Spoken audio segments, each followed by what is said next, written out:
So I'm debt-free, saving, investing, living on less than my means, and building wealth. But what's next? Today we're going to talk about my next big money goal. So the best thing about paying off debt is the ever-present, ever-urgent goal. You get to see the number go down every single month, mark the progress, get closer and closer to the finish line. But what about after debt freedom? How do you not just fall back into the bad overspending habits that got you there when you're not actively working towards something? For me, I rolled straight from becoming debt-free into funding a big honking $10,000 emergency fund. I was scared for like 3 years straight while getting out of debt, knowing that I only had $2,000 and a couple of sinking funds standing between me and financial ruin. So I added a couple of $100s into my regular budget to provide a much needed breather from always telling myself no, and I threw the rest at my emergency fund, getting all $10,000 funded in just 9 months. I started to feel like I could breathe then. $10,000 was a big enough cushion for me to not have to worry about like a hospital stay, a crashed car, or a half year of job seeking if I were to find myself suddenly unemployed. That breathing room left me with time and mental space to research investing and to start putting a lot of my newly freed up money there. Investing is fun, but as I'm a set it and forget it type of investor, it doesn't require much mental real estate after you've determined where you're going to invest. So I've got my auto drafts on now, and my brain space is once again free to start dreaming about my future. What's next? I want to get into real estate, but not a big house in the suburbs with a big old yard and room for lots of kids or anything like that. I specifically want to get into a little bit of house hacking. I've been reading about landlording, the risks and benefits of home ownership, and how to build my wealth using real estate, turning it into another stream of income. So my current dream is to save up and purchase a multi-family home, ideally a duplex, a triplex, or a fourplex, and live in one unit and rent or Airbnb out the others. I live in a college town with a ton of tourism, and if you're close enough to the university, you can make bank in short-term weekend rentals. Slightly less work and slightly more steady income would be to rent out to a single tenant at a time, applying their rent to my mortgage and aiding in me paying off my home faster. The ideal way would be to pay off the place quickly, purchase another home, leaving both units of a paid off duplex, triplex, or fourplex, netting me income while I did that same thing with something else. I had never considered buying before in any of the places that I lived, even though people had told me that renting was throwing away money. It's not, by the way, just because I was A, not in a financial place to do so, and B, I couldn't see myself where I was living long term in any of those places. Because real estate is one of those things that appreciates with time, usually, I wanted to wait until I was somewhere that I could see myself for the next 20 or 30 years. I absolutely love College Station, Texas, and I can see myself in this area and in the current job that I have for many years. This could change, but I'm happier here than I have been anywhere else, and all signs point to this being a long-term place for me. So what are the potential downsides here? Well, first, I mentioned that I'm in a college town, and the closer you get to the university, the more expensive things are. Even in the next town over, a duplex or even just a single family home can easily run $250,000 or more. I make about 50 grand a year between my businesses and my day job, and that's way out of my budget. Plug those numbers into a mortgage calculator and I'd be coughing up over $1,500 a month in mortgage, not even counting property tax or insurance, and that's too high a percentage of my income. The goal is not to become house poor or have to worry about not having a tenant.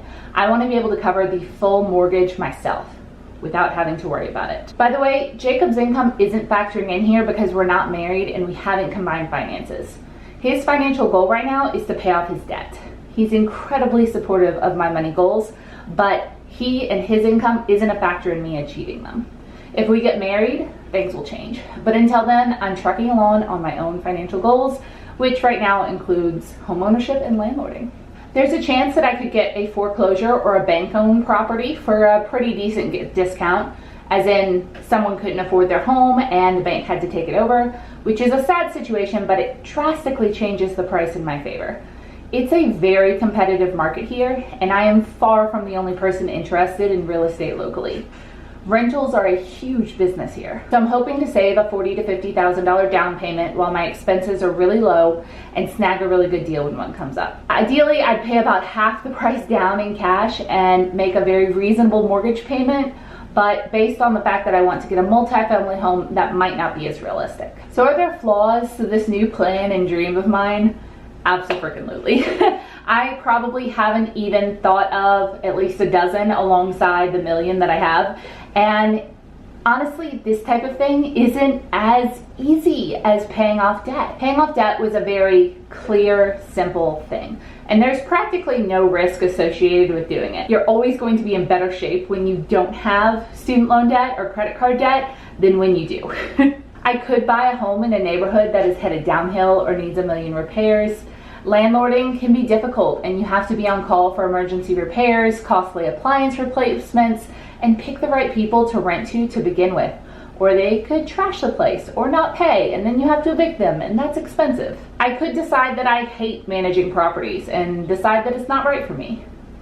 Or there just could be not enough money in it. But that's okay. If there's anything I've learned on my money journey so far, it's patience. I will have to be patient to save up, eternally patient and discerning to find the right place, despite any real estate agent or mortgage people pushing me to go in on one. I'll have to be patient to learn all the ins and outs of owning and maintaining a home, though fortunately studying is one of my favorite things to do. Nerd. And because this isn't just a test, I will inevitably fail at multiple things along the way. But through failing, I'll likely learn a lot of new skills, and hopefully they won't be devastating failures. I'm going to learn a lot of new skills through this. For instance, I was and kind of still am the type of renter who will call management for everything, including a clogged disposal or an off-track closet door. Even attempting to fix those things myself would likely cause greater problems, but Jacob is super handy and can do those things himself, and I've been learning from him, and that will likely help a lot in not having to hire out small fixes, which I've heard can practically bankrupt new homeowners.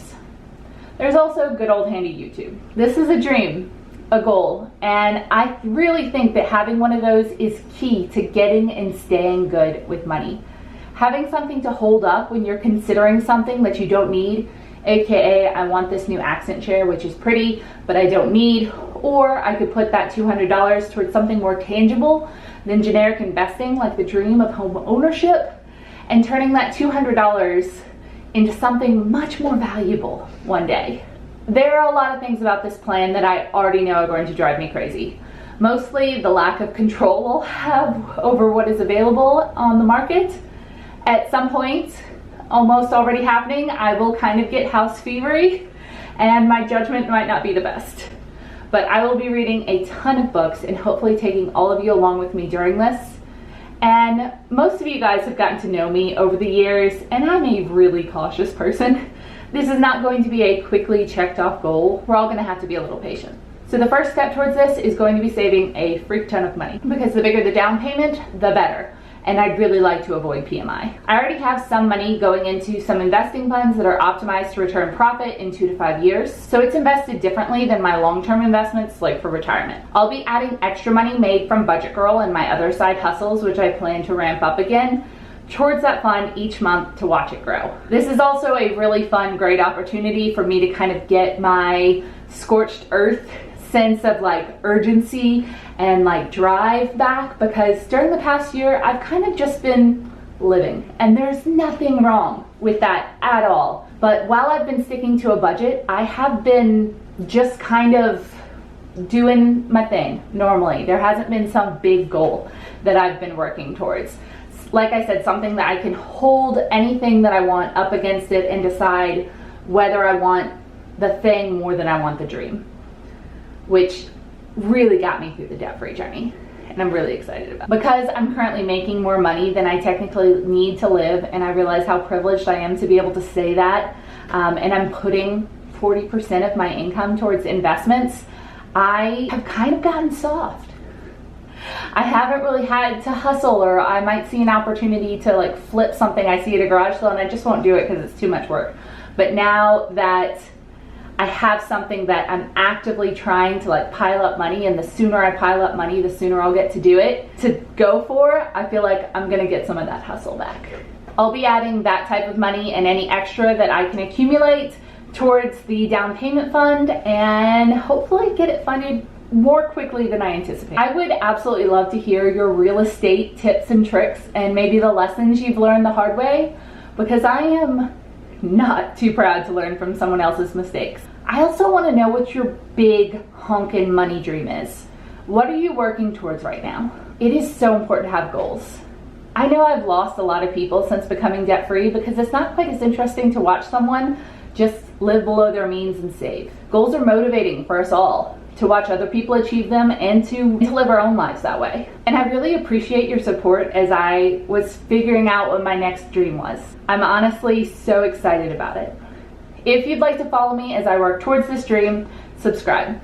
It's going to be fun. And I'm going to start sharing with you how far I'm progressing along on my down payment goal. I haven't figured out exactly how I'm going to do that yet, but perhaps it will be over on Instagram, and I'll share maybe monthly how much I'm able to put towards the house goal and how close I am at getting there. All right, thank you guys so much for watching. I really appreciate it. I really want to know what your next big honkin' money goal is, and I hope you can see how excited I am about this. All right, I'll see you guys next time. Bye.